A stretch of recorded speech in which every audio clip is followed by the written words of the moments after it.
Sa isang kulungang bakal ay may taong malungkot umiiyak. Ang tanong niya sa sarili ay kailan magigising ang liwanag.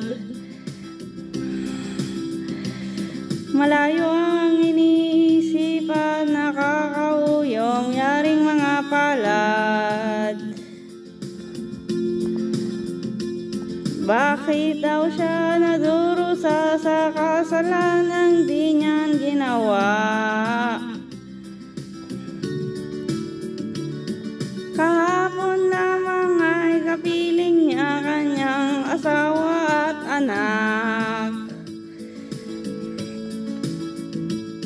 Namumuhay ng tahimik sa isang munting tahanang may tuwa.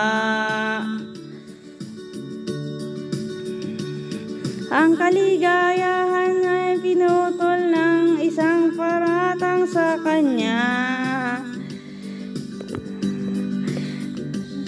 Siya daw ang may sala sa isang krimen na di naman niya ginawa. Wala nga bang katarungan ang isang hinaranga katulad niya? Ilan pang tulad niya ang magdurusa, ang walang kasalanan. Di ba ang batas natin panahansan ang mahirap mayaman? Bakit marami ang nagdurusang mga walang kasalanan? Mga ilang araw lamang haharapin na niya ang bilayan.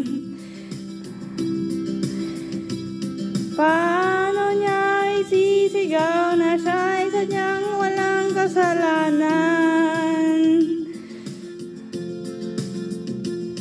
Tanging ang Diyos lamang ang siyang saksi at siyang nakakaalam.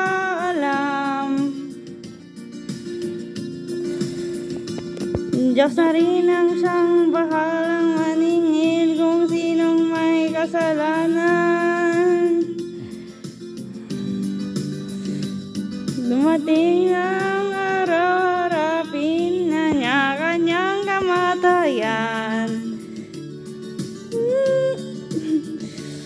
Sa isang upuang bakal na kay dami ng buhay na inutang.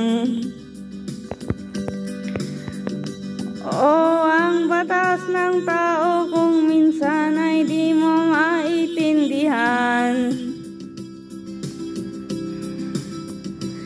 Ilan